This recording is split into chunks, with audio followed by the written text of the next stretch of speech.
आम आदमी पार्टी के जो मुखिया हैं अरविंद केजरीवाल, कभी कभी हमें लगता है कि वो अपने आप को chief justice of Indian politics सोचते हैं। And he has his constitutional bench as well, constitutional bench of ministers, जिनमें से आधे लोग अभी जेल से बाहर निकले हैं और आधे जा रहे हैं। तो with this constitutional bench of corrupt ministers, the Chief Justice of Indian politics, the self-proclaimed Chief Justice of Indian politics, declared that the Election Commission of India is no more a body of integrity. It is directed by the PMO and it has lost all its credibility. ये जो भारत के राजनीति के chief justice हैं, self proclaimed, उन्होंने कहा ये जो इलेक्शन कमीशन है इसकी इंटीग्रिटी समाप्त हो गई है। ये अब डायरेक्शंस पे काम करती है, इसका कोई निजस्व नहीं है। और क्यों कहा? Why did he say so? Because a few days ago, while delivering a lecture, election rally in Goa, Mr. Arvind Kejriwal declared to the voters of Goa, I would rather say insulted the voters of Goa by saying that if political parties come to you and if they offer you money, don't reject them. Take money. He went a step ahead to say, if they offer you 5,000 rupees, demand 10,000 rupees, take money from all these political parties, but vote for Bharatiya Janata, vote for आम आदमी party. BJP का प्रवक्ता हूं तो हमेशा vote for BJP निकलता है। ऐसा अरविंद केजरीवाल जी ने कहा कि कोई आपको 5,000 भी दे तो 5,000 में मत मांगना, 10,000 रुपए मांगना, पैसे लेके जेब में डाल देना और उसके बाद आम आदमी पार्टी को वोट दे देना। जब इस पूरे विषय को इलेक्शन कमीशन के सामने रखा गया, when this whole thing was put to the court of election commission, the election commission rightfully under the law of this country censored Mr. Arvind Kejriwal। उन्होंने अरविंद केजरीवाल जी को चिट्ठी लिखी कि आप ये क्या कह रहे हैं। अरविंद केजरीवाल जी की बौखलाहट देखिए, बजाय इसके कि वो माफी मांगे, rather than asking for forgiveness, he went a step ahead और पंजाब में जाकर एक इलेक्शन रैली में पत्रकार बंधुओं से कहते हैं कि मैं फिर से वही दोहरा रहा हूं, अब फिर से लिखिए, मैं फिर से वही दोहरा रहा हूं कि पैसा मांगे तो आप पैसा ले लेना और वोट आम आदमी पार्टी को करना। इलेक्शन कमीशन जो कह रही है उसको कहने दीजिए, मैं दोबारा कह रहा हूं। कानून की धज्जी उड़ाकर, कानून के साथ खिलवाड़ कर इलेक्शन कमीशन के इंटीग्रिटी को कम करना और उसके बाद इस प्रकार का एक बोल्ड फेस, इस प्रकार का एक दुस्साहस दिखाने की कोशिश करना यह उचित नहीं है। और ये बार बार अरविंद केजरीवाल करते रहे।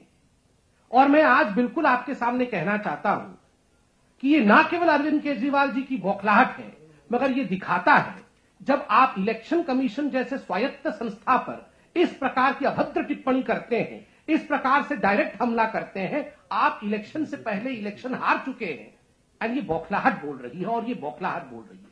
This is the frustration of Mr. Arvind Kejriwal which is speaking, because he has lost the elections even before the election was fought. Arvind Kejriwal ji का स्वप्न था कि ऑड डेज में वो दिल्ली के चीफ मिनिस्टर रहेंगे, इवन डेज में वो पंजाब के चीफ मिनिस्टर रहेंगे और हॉलीडेज में गोवा के चीफ मिनिस्टर रहेंगे।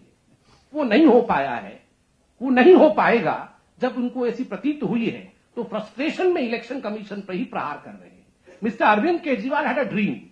He thought that in odd days he would be the chief minister of Delhi, even days he would be the chief minister of Punjab, and on holidays he would relax in Goa. But when he saw that this is not going to come his way, so he had this brazenness of blatantly attacking the election commission of India. And ये पहली बार नहीं है। किसको attack नहीं किया है अरविंद केजरीवाल जी ने आज तक हिंदुस्तान में, इसकी एक सूची बनाई जाएगी तो वो सूची में कोई नहीं होगा। सबको अटैक किया है, ऐसी सूची बन नहीं सकती है जिसको अरविंद केजरीवाल जी ने अटैक नहीं किया है। जुडिशियरी को अटैक किया है, सोमनाथ भारती जी के केस में आपको पता है, उन्होंने चीफ जस्टिस बनके खारिज कर दिया कि जुडिशियरी जो कह रही है वो ठीक नहीं है, मैं जो कह रहा हूं ठीक है। उसके बाद एलजी साहब को तो बार बार एजेंट कहते रहे, ये हम सबके सामने रखा है। उसके बाद जिस प्रकार से पुलिस को ठुल्ला कहा, वो केस तो चल ही रहा है, वो आपने देखा, पुलिस को भी नहीं छोड़ा है। कोई भी ऐसा संस्था संगठन नहीं है। प्रधानमंत्री के लिए जिस प्रकार के शब्द कहे गए वो भी आपने देखा। जब महामहिम राष्ट्रपति की इलेक्शन हो रही थी, इलेक्शन के संध्या पर वो प्रदर्शन धरने में बैठे हुए थे कि इनको राष्ट्रपति मत बनाओ क्योंकि इनके खिलाफ भी मेरे पास चिट्ठा है। सबके पास चिट्ठा होता है। किसी ने सही कहा कि अरविंद केजरीवाल जी 4 मकान के घर में रहते हैं, 4 कमरों के घर में रहते हैं, एक कमरे में वो रहते हैं, बाकी 3 कमरे में सबूत रहते हैं जो कभी निकलते नहीं। This kind of rhetorics only shows the frustration of Mr. Arvind Kejriwal. Mr. Arvind Kejriwal should be reminded that this self-proclamation as the Chief Justice of Indian polity, with his corrupt breed of constitutional bench of ministers, a law minister who had a fake degree, a woman welfare minister who was embroiled in all kind of wrong activities against women, the CD also surfaced. So we have seen the kind of constitutional bench that he has.